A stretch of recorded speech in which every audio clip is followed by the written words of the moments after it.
I lost my mum Harry was in prep in April of his first year of school. My mum passed away, and the PNC has given me a space where I have gone and felt accepted and belong, and given me a sense of belonging again after going through such a loss and so much grief.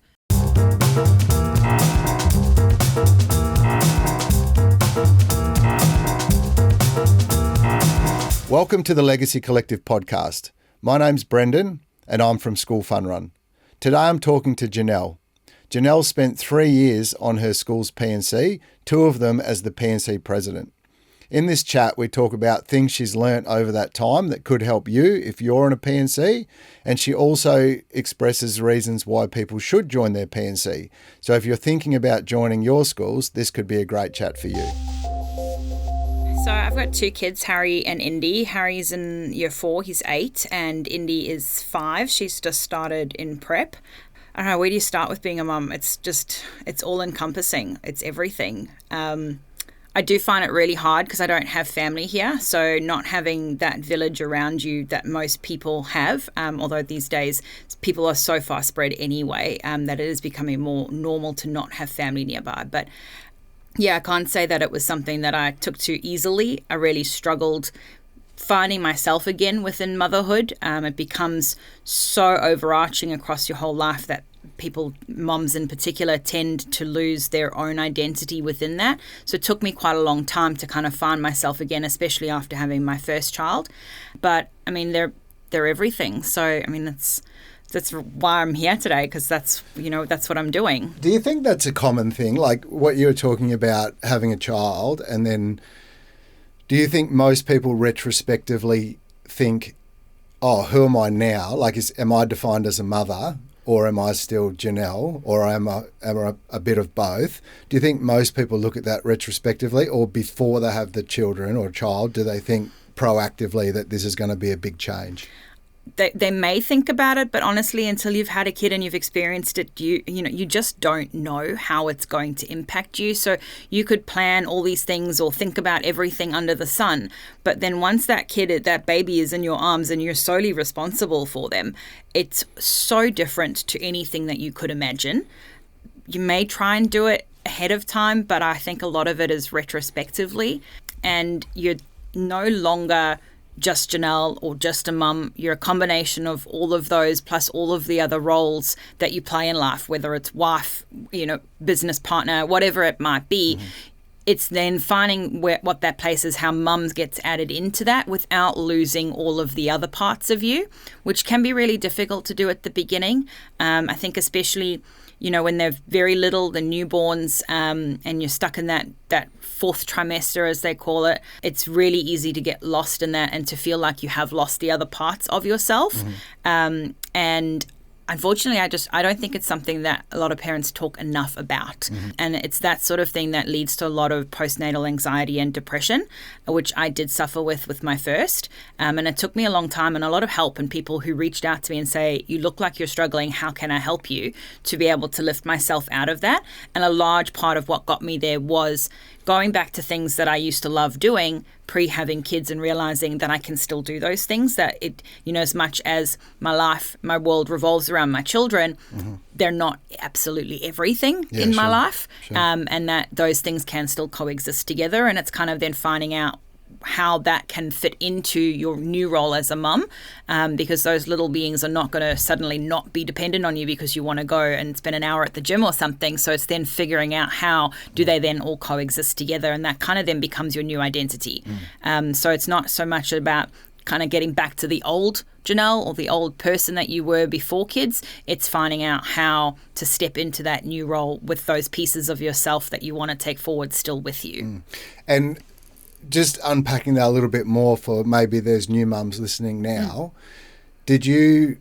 can you recall any particular strategies or techniques that you used? Was it literally come down to good planning of your day and your week, or were there other things that you needed? So when I had Harry, I did suffer with a lot of anxiety. I did have a C-section, so it meant in the beginning I had a lot of support around the house. And as soon as those people, my husband started going back to work, my parents went back to South Africa, and I had no support, and I was suddenly left with this baby on my own. Yeah. I was just like, I don't know how to do this, and it caused me so much anxiety.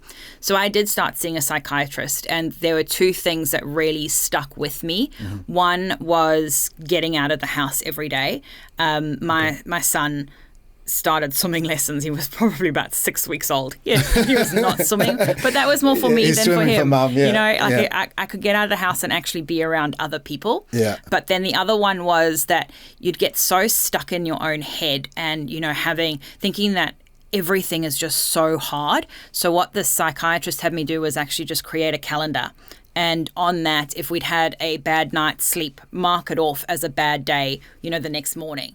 And by the end of the week or end of the month, I could actually look at that and have a visual aid and going, actually, it wasn't as many bad days as I thought. Wow. Or start to see a trend of going, actually, it's getting easier. Like maybe at the beginning of the month, I had lots of bad days, but as we've gotten towards the end, not so many crosses on the calendar. Yeah. And it was such a visual cue for me to be able to look at it and really see what was happening. Because when you're stuck in that, it is so difficult to kind of look past what's happening right in the moment and to realize it may not actually be as bad as your head is telling you that it is. Yeah. And that was the biggest thing that probably helped me get out of that cycle. So, and that's something that I pass on to any new mums that I've spoken to because it was such a help to me. Yeah, gotcha. And I guess it works the other way too. Like if there's more red crosses appearing, then it's probably time to seek some sort of and then it might be help now before it gets overwhelming, right? Do I go for sleep school or whatever you might be struggling with? Then yes, it's a very visual cue, and I think people who are very visual do need that. Yeah. It's useless being told, it's probably not as bad as you think, and you go, well, thanks, that's great advice. Why didn't I think of that? And I think having the physical proof to see what your week and month looks like, rather than just I feel like it's bad or I feel like it's good, because it would help everybody, like everyone that's trying to help you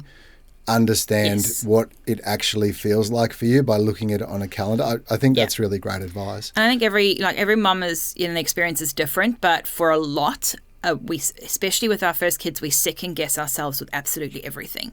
And, we now have the good and bad sides of social media. So you'd be up middle of the night feeding your baby and trying to stay awake. So you get onto Facebook and you start scrolling and you're in these ridiculous mum groups and everybody is putting forward these perfect pictures of what motherhood should look like. And, you should breastfeed your baby until they're 4 years old and all these things. And there's so much pressure to live up to that. And that if you don't do all those things, you feel like you're failing. So there's so much information, which is both a good and a bad thing. So having those things that kind of bring you back to your reality are also really helpful. That was something that helped me the most, I think. Sure. And you mentioned about people checking in on you. I wonder, and this is a personal question, there's not one size fits all answer, but I think a lot of people are reluctant to ask people if they're okay because they don't. Well, it's just maybe you don't know how to help, right? Yeah. Or maybe you're just scared of the answer because you really want to help, but you just can't, or you don't want to get involved. I'm not sure, but I think a lot of people probably hold back from asking people, "Are you okay?" Yes. So, do you think it's important when someone in your life becomes a new mum that people feel empowered to ask the question? I think so. I think it's also important to just be there. When you're a new mum, you don't necessarily know what you need. And the biggest help I got from friends was when they just came over and held my baby for me so I could shower. They didn't ask me what I needed or what they could help with, or they just popped in with some food. Yeah. Because going grocery shopping is hard with a newborn. So they just brought some fresh fruit. Obviously a lot of those were mums already, so they've kind of been there, done that, and they know. It's hard to articulate and going, well, I need help with this. So then you don't ask for help. So instead of somebody turning around going, how are you? How can I help? Just coming over and offering some help. It may be the very thing that you didn't know that you needed. Yeah, sure. And I suppose it creates the space, right? Like if someone, you hear those romantic stories of the old days of people bringing casseroles to each other's house and things like that. And the point is you're there. Yep. And once you're there, you get into conversation. And once you're into conversation, you may not even have to ask the question. Someone might say, I'm struggling with this. Or to your point, can you hold the baby for a while so I can have a shower? Yes. Because you just happen to be here with a casserole. Yeah. So that's really good advice. Yeah. The reason for the chat today is because you were on a PNC, and obviously at School Fun Run we work with P&Cs Yeah. pretty much exclusively, although sometimes teachers do step up and hold a fun run. Mm-hmm. So I wanted to ask you a few questions about that, quite a few actually. I'm very excited to have you here. I got to tell you, my head's racing at how many topics I want to cover with you. But let's start with why you joined the P&C. That's probably the most topical one for me. I always have so much respect for parents that commit to a volunteer role at the school. Yeah. Any committee, whether you're being paid or not, can be hard. I know there's an old saying that says a camel is a horse designed by a committee, because everyone wants to, put a hump on it, put a tail on it, put longer eyelashes on it, and it can be like that. So it's not easy. And then obviously P&C is not a paid role either. So it's not. Why do you do it? I don't know. There wasn't necessarily anything that was like, oh, I must join the P&C. I've always known I've wanted to be involved in my kids' education, and short of being a teacher, that's, volunteering at the school is the way for me to be able to do that. Why is that important? I understand what you're saying, but why? I guess that's how I grew up. My mum was a primary school teacher, and she taught at the school that I went to. So I've always had her. She was always involved merely by the fact of just being there. Wow, so your mum taught at the school that you went to? Yes, and my primary school. You look back at that and that's a fundamental part of your life, which is cool, because not many people, I wouldn't imagine many people go to a school where their mum is a teacher, especially primary school. Yes. So you literally go to work with your mum and then home with your mum. So Pretty much. That's a bond. Yeah, and I spent most of my school holidays, helping contact things and clean classrooms and set her up, for she was a year one teacher. So, getting things ready for the little new kids that were coming in. And I spent a lot of time at the school after hours when she had meetings. And I'm still, I say, friends now with teachers who are still at that primary school and were my teachers, but were also my mum's friends. So they would come to our house and have lunches and dinners, and they went to my brother's wedding, and we're all very close still, which is very unusual. I do still struggle to call them by their first names. It still feels weird to me, but they'll message me and they check in and they ask how the kids are, because my mum taught with many of them for close to 40 years. So they had a wonderful friendship and relationship, which has then trickled down to me as in them almost being like second mums. Gotcha. I really value those relationships, and I also know how much support those teachers gave to my mum when as a family we were having a hard time, and I found a lot of value in creating similar relationships, obviously not over such a great time period, but with my kids' teachers. And it just allows me to have a bit more insight into what's going on in their days, because I think any parent will tell you, I pick up my kids from school and I go, how was your day? And they're like, it was great. And I'm like, what was great about it? Don't remember. It happened like 2 hours ago. How do you not remember? So getting stuff out of them is like pulling teeth. But through the relationships I've been able to have with the P&C, I have a bit more insight into what they're doing in their days. And that helps me talk with them, offer help where I can, because I kind of know already without having to wait for them to tell me. Yeah. So just to recap on that, your mum was a teacher, you went to that school, and you look back very fondly about the involvement that you had with your mum during those years. Yes. And so now as a mum and not a teacher, you felt the best way to replicate that would be to jump on the P&C?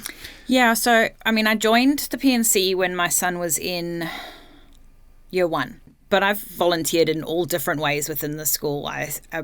Before I was on the P&C, I volunteered in the canteen. Love the ladies in the canteen, but it's so not my thing. I spent an hour every Tuesday bagging chicken nuggets so they could put them in the freezer, and I was like, great, I'm helping, but this is really not my thing. And then volunteering in the classroom, I go on excursions if I can. It's one of the main reasons why I run my own business. My husband and I discussed it pretty early on when we had kids, in that if I stayed in corporate work, which was what I was doing pre-kids, that our lives would look very different and we wouldn't have that flexibility. So we decided we'd take a financial hit if we needed to in terms of being self-employed, and allow me to have that time and flexibility for at least one of us to be able to be there for our kids in that way. And, when they're sick or anything like that. Volunteering or giving of my time, helping, it's a core value of mine. It is how I was raised, going right back to my mom being involved in my school. But, I was a brownie and a Girl Guide, so I grew up with those values. My dad was part of the Lions Club, and I used to volunteer at events and things with him there. I think also partly growing up in South Africa and you're seeing so much poverty all around you, and when you're in a position to be able to give, that's something that I want to be able to do. So even in high school, I would volunteer my time and visit children at an AIDS orphanage that was close to us. Wow. So it's just something that I think I've always done. And even within my business, any way that I can, I try to give back. I do pro bono work for a not-for-profit who's focused on men's mental health in regional Australia. I donate to a grief group that has supported me through my own grief. So if I can, I'll donate time. When I can, I'll donate money. But mostly it's my time that I'm able to give. And I mean, even next month, I'm signed up to do a walking challenge to raise money for the Children's Cancer Institute. So causes that are very close to my heart. If I can give back and I'm in a position to, and I'm privileged enough to, then I want to. That's like incredibly inspiring. Like that's a long list of things that you just rattled off the top of your head. There's probably more you can't even think of. So that's truly amazing. I didn't expect that. When you look back on your childhood, who created that aspect of you? I would probably say my mum. I can't say that there's anything in my head that makes that stand out for me as to why. But my parents divorced when I was very young, so we lived with my mum the majority of the time. So she was that main influence in our lives as children. My grandmother as well, we were very close to my mum's mum. And then I'd also say another key figure was the leader of the Brownies and the Girl Guides group that I was at. And we were very, very close as kids, and it was like a second home. And I think the values that are instilled within that group and that organisation, I grew up with them as a kid. So that was a big influence as well. Yeah.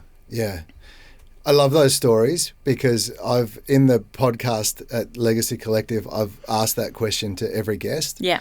And, a lot of people will credit mum and dad. Yeah. But an amazing amount of people will credit a teacher, or in your case, the leader of the Girl Guides, or someone that's not a mum and dad. Yeah. And I think it's such a great empowering message that each and every one of us have an ability to leave a legacy in someone else's life. Because what you're saying to me right now is that all of that stuff that you give your time and energy to is because it's in your nature, but your nature was a product of people like your Girl Guides leader and your mum. And so those people's legacy lives in you, and then you are making the world better for these other people. Yeah.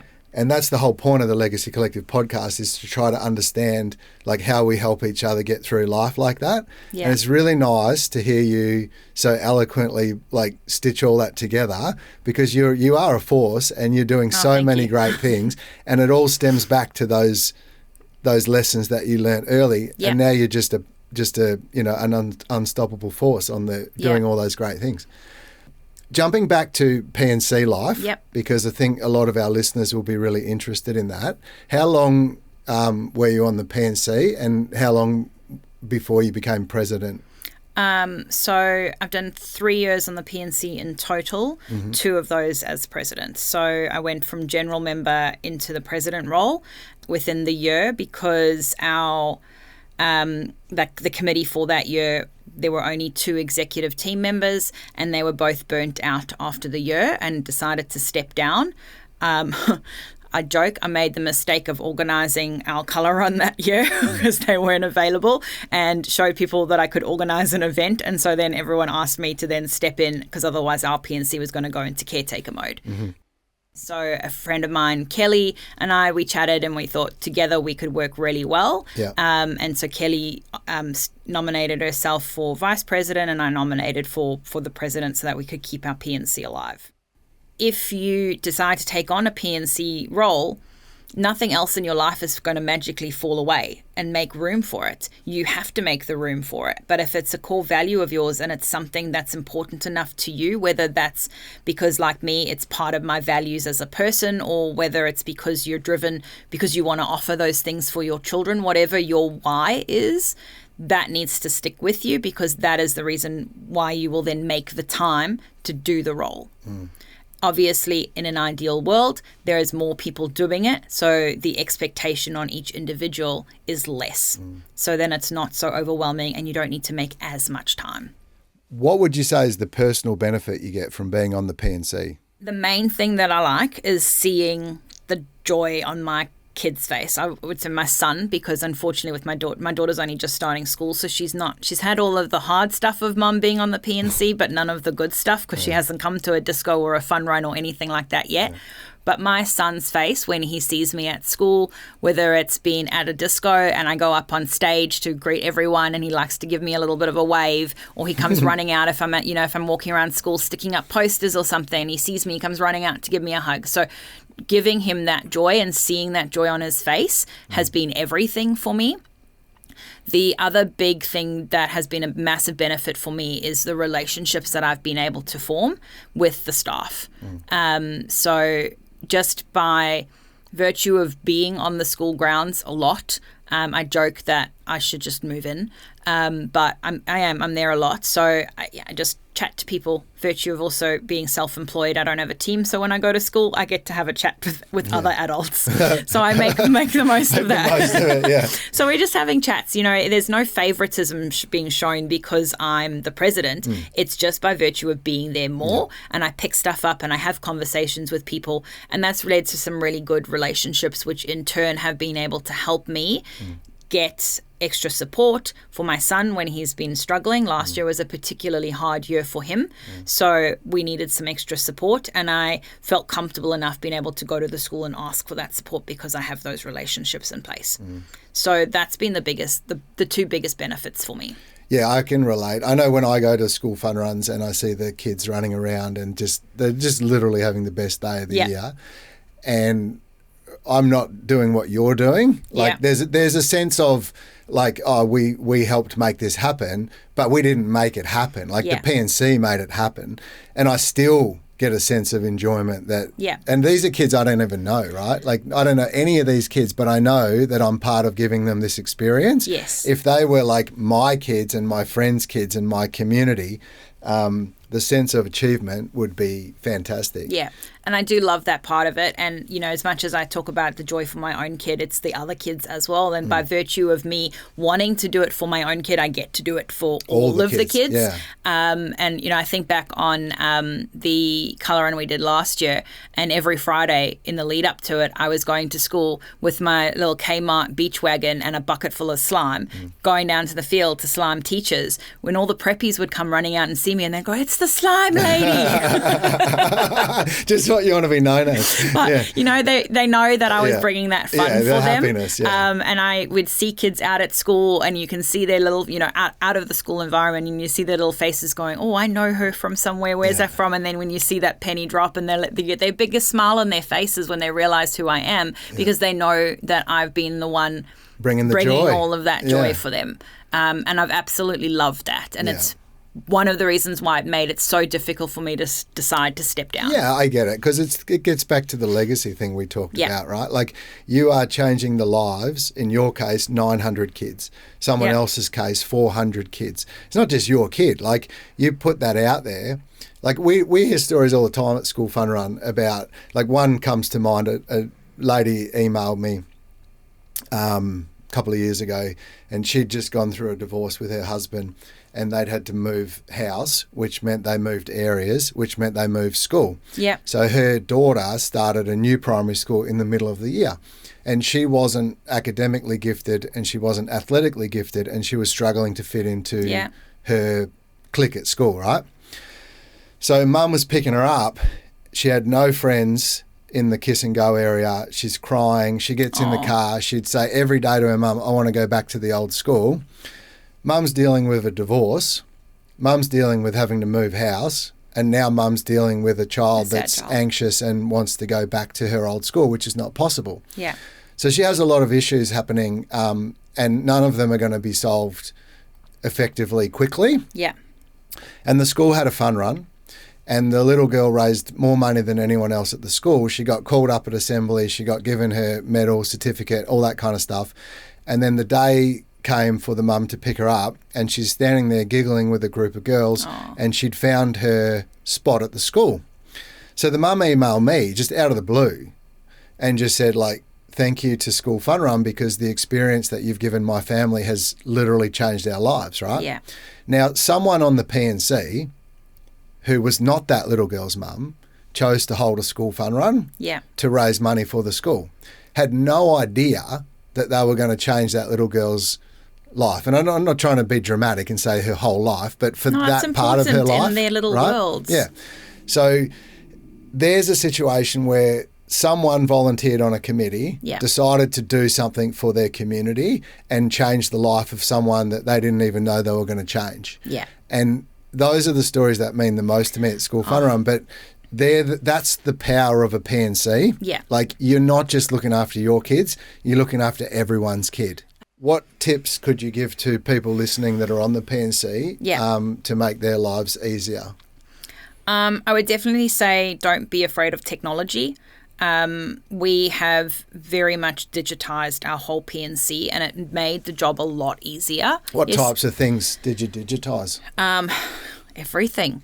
Give me your top changes. One was introducing Slack as a team communication tool. So there's lots of other tools that you could use, but initially we were using Facebook Messenger and we'd spend half our life just trying to find the message that related to the question that we have because it would get lost. Yeah. So in my past life and in corporate world, I'd used Slack before, and it's a wonderful tool of being able to create different channels for different things. So we've got a different channel for every event. Right. So when you need to talk to someone about that specific event, all of the comms are in one place. Yeah. And it's meant that as a team, our executive has been able to communicate online from our homes. We don't have to be in person to make things happen. We do it all from our houses while kids are running around or we're doing dinners or whatever.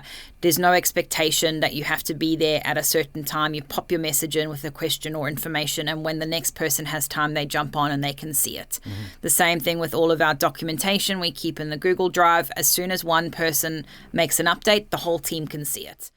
And then the other big thing that we did was move to less cash, so more online sales. So using digital platforms to sell tickets to our discos. Is that like those little squares? Like what? How do you do that? So we've used a platform where you can sell, like it's selling tickets, just like any, like say Eventbrite, and you're buying tickets to an event online. So for example, our disco, we sell online tickets rather than relying on the kids to bring cash in. Yeah. And there's two benefits to that. One, children aren't bringing in cash, which A, gets lost, or B, spent at the canteen. And for a P&C perspective, there are lots of regulations around cash handling, and it's a big roadblock for people. They don't want the responsibility. You're dealing with other people's money, and if anything happens to it, you're personally liable, and that's a big responsibility to put on people. Yeah. So we limited how much cash we handled, because it's not just that legislation, it's then also the time that it takes to then go to the bank to bank it. I can't tell you how many hours we spent trying to get coins in those stupid coin machines at the bank, and the coins just will not be accepted. Like, it's time consuming. Yeah. So anywhere that you can use technology to reduce the workload, use it to your benefit, working smarter, not harder. And another one that I'm recently introducing is AI, and I've created a chatbot, a GPT bot just for our P&C. She's called Pam, the P&C assistant, and she has been trained to help us with anything, like creating events, creating an event plan, marketing it, all sorts of things. So Pam is helping Kelly and I bring everything together at the moment. Yeah, that's so cool. So I know not everyone has those skills, and it's something that is unique because it is my area of specialty in my business. But there's loads of platforms out there that don't require you to know how to use AI or create a chatbot or whatever. So there are tools there at your disposal, and it's just a case of making sure you're using them to their maximum advantage, because they can make the workload easier. Like, let's just say someone's thinking about joining the P&C in March this year or whenever. What should they know? Like, what do you wish you knew 3-4 years ago? To say no more. We take on a lot of, I don't know about other people, but I took on a lot of the expectations of parents. They want all of the things for their children, and we didn't want to let the children down. But at the end of the day, the event schedule that we put together for ourselves. So we're our own worst enemies in that we created the busyness for ourselves because we packed so much into our calendar. I wish we'd been brave enough to say that's actually not realistic for the number of people that we have. Instead, we worked ourselves to the bone to pull it off, which one obviously made us burnt out, but two, made it look like it's achievable. Like you're doing it to please the parents by the sound of it. Yes and no. Not necessarily please the parents. I mean, it's at the end of the day, it's for the kids. The kids love the events and we want to deliver as much fun as we can for them. But on the flip side, yes, if there's things that we get taken out of the calendar or when you change the way things are done, we've copped a lot of backlash from parents who haven't liked some of the decisions that we've made or events that we've decided to cancel. And it's then, so not necessarily trying to please them, but you are having to deal with that fallout, and that negativity can be really difficult to manage. Yeah, sure. But do you think as adults, we sometimes overthink the needs of the kids and we want it to be like, you know, we're planning a wedding as opposed to we're planning a fun run? Yep. Yeah, absolutely. You know, I think about one of the harder events that we run.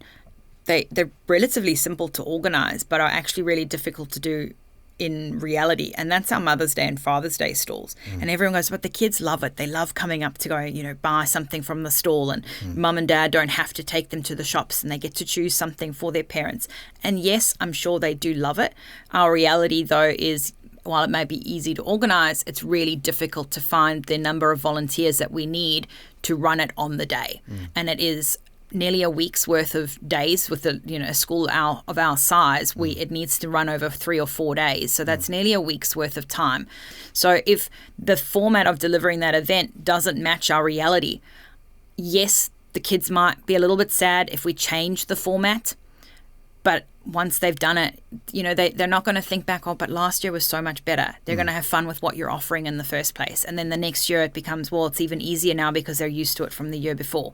So I think we overthink the disappointment that the kids will have. I think, yes, maybe they might go, oh, yeah, I've missed that a little bit. But actually the other thing that they offered instead was a lot of fun too. And so then it's just a case of we're holding on to it as parents because we feel that our kids are holding on to it, but they're so much more resilient than we give them credit for. And yeah, they'll take a bit of, a knock on the chin, maybe be a bit disappointed, but then they'll look forward to the next thing and they'll enjoy that just as much. And it's one of those things where if the P&C is not well supported at the school, you have to do what you can in a way that's sustainable. Absolutely. Because the alternative is you get nothing. Yes. And that's worse than something. Yeah. You know what I mean? It may not be perfection, but if it's something, the kids will make the most of it. And yes. I think, it's important to remember that because my experience with kids from going to fun runs, and I see them all. Like I see them all. Like I sometimes go out to schools where it's the school itself hasn't put a lot of effort into it, but they think they have. And the kids are having a ball. Like they're having a ball. You know what I mean? Like it's not like they're going, oh, this is not a good fun run because we don't have enough obstacles.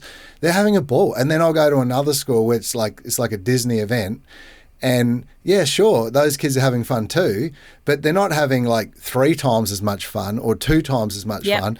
They're just kids having fun. So I don't want to gloss over the fact that fun runs aren't the easiest thing to do because they're not. But I know that you've worked with different companies. How does School Fun Run stack up to other companies in the market from your point of view? Personally, from an organisation point of view, it's been more support. With other company that we've worked with, it was all online support in that sense, no phone calls, nothing tailored to our specific school. Lots of stuff given via a portal, like here's your templates, download them and use them, but no structure in terms of this is the best way to fundraise.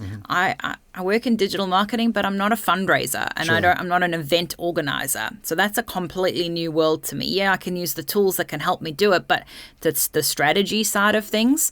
Hayley, who worked with us, her strategy was to try and get more kids raising lower amounts rather than 1 or 2 kids raising massive amounts, because it becomes unachievable for the kids who look at it and go, well, I can't win those prizes anymore because I'm never going to raise that amount of money. It totally disincentivizes them. We're amazed by, like, a lot of advice given by consultants is, to your point, reward the highest fundraising kid. Yeah. But if in week one, if a couple of kids come out of the blocks and raise a couple of $1,000s each, and then in week 4 you're rewarding the highest fundraising kid, that means there's 2 or 3 kids at the school that are inspired to have a go, and the rest of the kids, like 897 other kids, they're disincentivized to fundraise because they can't get there. They're too far behind. So that's not a strategy. We employ a different strategy. Yeah. So I understand your point totally. Yeah. So that worked better for our school. Yeah. But it was, I mean, the actual strategy aside, it was just nice to have someone help me come up with that strategy, because in years before, I just fumbled my way through it and going, well, I think this is what I should be doing, and not really having any of that guidance. I guess that's that the was beauty invaluable of to me. Yeah, we call them fundraising coaches. Yeah. And it's a shame you're not doing one this year because we restructured. Oh, so yes. your coach, Hayley, is now head of customer service. Oh, yeah. So we now have 2 layers of support for every school, because you get your coach, but then Hayley's also working hand in glove with that coach. Yeah. And so, and we've put on more stuff. So it's even better now because each coach has a smaller caseload, but then they also have Hayley riding shotgun over their caseload. So the level of support we can offer hopefully is next level. From the parent point of view, one of the bigger differences, because really most parents didn't even realize that we had changed companies when we did it, was that last year we didn't have the sunnies and the headbands that we'd had in previous years. Some parents like them. The kids love them, but they're going to have fun regardless. None of the kids complained that they didn't get sunnies and headbands last year, but there were a few parents that they use them from a safety perspective. The kids get the color powder in their eyes, and the sunnies help them with that. But honestly, we'd spend an extra hour at least at the end of Fun Run going to pick up these sunnies that have just been dropped on the floor at the end of the day, and it just goes into the bin. So it's an absolute waste. If your kid's sensitive, send an old pair of sunnies with them. I mean, I've got a million lying around at home just from fancy dress and whatnot. We think about that like shoes, right? Like your kid brings their own shoes. Yes. And most kids have a pair of sunnies to wear, and it saves all that single-use plastic. Like literally nearly 400,000 kids take part in School Fun Run. If they each got a pair of sunglasses, that's 400,000 sunglasses, most of which get broken on the day, that just go to landfill, and as you say. So our school's really focused on trying to reduce waste wherever they can. For instance, they don't print stuff to send home. It's all digital communications. And for that same reason, half of it lands up on the oval or littered around the school, and then somebody's got to go around and pick it all up. And it's just a waste of money and resources. So in that sense, there's workarounds. If it's a safety thing, there's something else that can be done. And at the end of the day, there's just less waste. So that wasn't an issue for us, but parents did notice it last year. Yeah, sure. Next time we do another one, it won't be such a big deal because it won't have gone from doing one where we had them to one without. Yeah, so, they get used to the change. Sure. And I think also, like, which you would appreciate is, as a fundraising consultancy, the question is, where are you going to spend your money, right? Do you invest in things like sunglasses, or do you invest in things like support? Because what we just talked about was the support you got from your coach, which is conceptual for people that haven't booked a fun run or had a fun run. There's instant gratification to getting something for free, and then there's trying to explain to people that you get an increased level of support. One is tangible and one is conceptual. But at the end of the day, they both cost money. So where, as a company, do you choose to invest? We like to invest in the coordinators that run the events, because we know that you're volunteers, which we've talked about today, and that time is valuable. So we love being there with you and helping you tailor all of, like, as you know, every school that works with us gets a custom-made fundraising plan that's unique to their school. And then we help proactively deliver that to the school with phone calls weekly and things like that. And that's where we like to be, is with you guys in the committee. And as leader of the PNC, I have felt that it's my role to not just protect but support in any way I can those parents who are willing to give their time. to make the job easier, to remove roadblocks, so that more parents would then want to do it. So anything that I can do that makes it less work for volunteers is where I'm going to go. And a whole bunch of plastic sunnies. One, more work for us because we have to distribute all of them. We have to sit and count them all into individual classrooms and then distribute them to those classes. That's a lot for 900 students. So, but then also having that support of you're not on your own trying to come up with this fundraiser, and having somebody there to help with the strategy and the thinking and giving you a step-by-step action plan going, this is what you do and let's figure out how you do it. So you're not on your own, because I think so many PNC members feel like they're on their own when they're doing these things. They haven't had handovers from previous committees. There's no documentation. And all of that is a symptom of the fact that people are just busy, and you do as much as you can with the time that you have, and anything that's not essential gets dropped on the wayside, and often that's documentation and handovers. And it just becomes a vicious cycle. My way of leading the PNC has always been that I put the needs of the volunteers above all else. Yes, and it's ruffled a few parent feathers because we've made decisions that they haven't loved. One of them being not having as many cash days or cash sales because it's harder to do the cash handling. So we went online with our sales as much as possible. And then things like when our meetings are held, that's a majority vote for the parents that are there, putting up their hand and putting up their time already, not those who go, oh, if you change the meeting time, then I could come, because they don't end up coming anyway. So that's always where my focus would be, is to try and make the job easier. And for me, School Fun Run does that for us. And just as we wrap up, can you share any last thoughts on why people should join their PNC? It's also a really great way to find your own place within the school community. You spoke about that little girl who was struggling to find her friends. I know so many parents who feel the same way. I mean, myself, for example, we moved to the Coomera area in February 2020. March 2020, we went into lockdown. So we barely met anyone. We barely saw a soul for a year. And then we got thrown into the school environment in a place where I knew no parents, and I was really lacking that community. And I didn't grow up on the Gold Coast, so I didn't have that existing group of friends. So the PNC has given me that place where I found my own parent friends too. So it's a really great place for parents to also find their own community too. And I think that often gets overlooked because I've never thought about it. Because if your parents want to go and see their mum friends, then they want to be at school. They want to come and have a chat. They want to be there. And then giving of your time is just something that comes along with that, because there's that extra benefit that they're getting personally. It's not just them giving their time for everyone else. They're doing it for themselves as well. And I think that is really beneficial to parents too. Yeah, I couldn't agree more. It's a group of like-minded people. Yeah. And you come together with a common cause. Yes. And that's a powerful thing.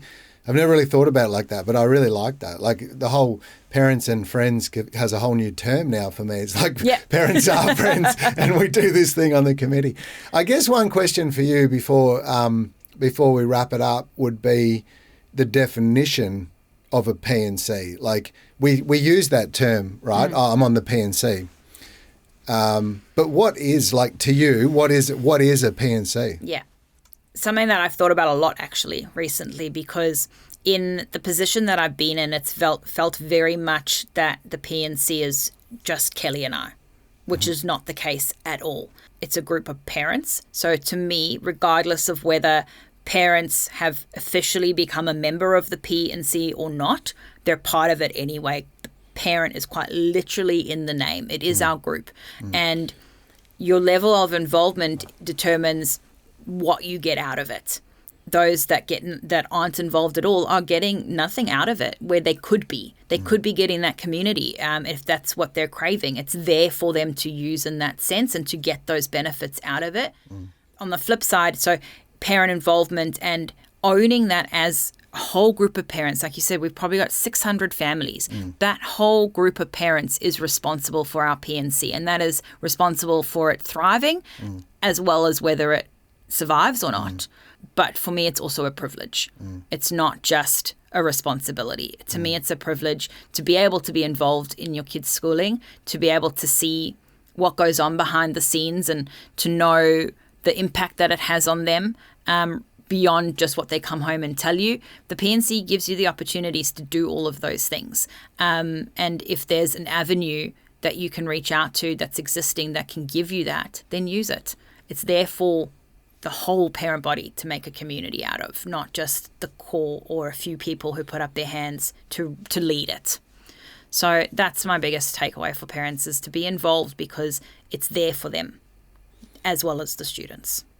And I love that, because I'm sure there's people listening to this who are new to their school community, and hearing that would be incredibly insightful, because they don't know what a PNC, they know it exists, but I'm not sure what it does. Yes. I'm not sure what it involves, and I'm certainly not sure what the reward is for me to join it. Yes. And so to hear you say those things, I'm sure will be very eye-opening for people. I say, so coming from South Africa, we don't have PNCs or PNFs, or we don't have those. They don't exist. So it was a whole new world to me when I started at school, and friends of mine who've had kids that had already started school, and they're like, oh, this is the PNC. And I'm like, what is that? What does that even mean? So it was a massive eye-opener for me. I lost my mum Harry was in prep in April of his first year of school. My mum passed away, and the PNC has given me a space where I have gone and felt accepted and belong, and given me a sense of belonging again after going through such a loss and so much grief. It's not the only thing, but it was an avenue there for me that got me out of the house. It got me involved being around people, and it massively helped in that sense. And obviously not every parent is going to be coming into it from that same position that I was in, but there are other reasons that people might be seeking community and support. And the PNC is a tool that's there, but you're only going to get out of it what you put into it. So if you're not going to be involved, you're also not going to get anything out of it. Yeah. So it doesn't mean that you have to be giving a 40-hour week to it like I was. Yeah. To me, that's a red flag, not the aspiration to be meeting. Yeah. But it's there for you, and if you put something in, you'll get something back too.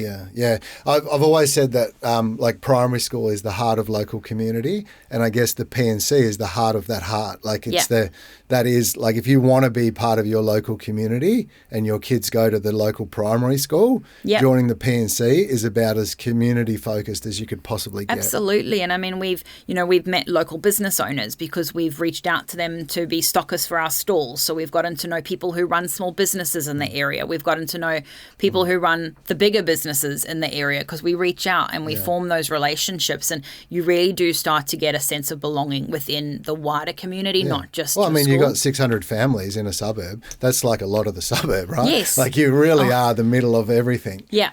Oh, that's so cool. Well, thank you so much. I've really enjoyed chatting to you, and I hope that people have listened to the chat and got a lot out of it. I hope so. I'm sure they would have. You've been amazing. Thank you. And thank you for all the good work you do in the community. That was an incredible list of things that you support. And thank you for inviting me. It was fun. You're My welcome. first podcast.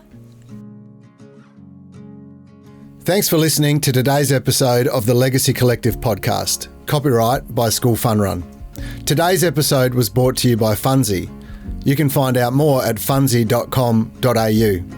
And if you'd like to access other podcasts, we produce one called Chase the Fun.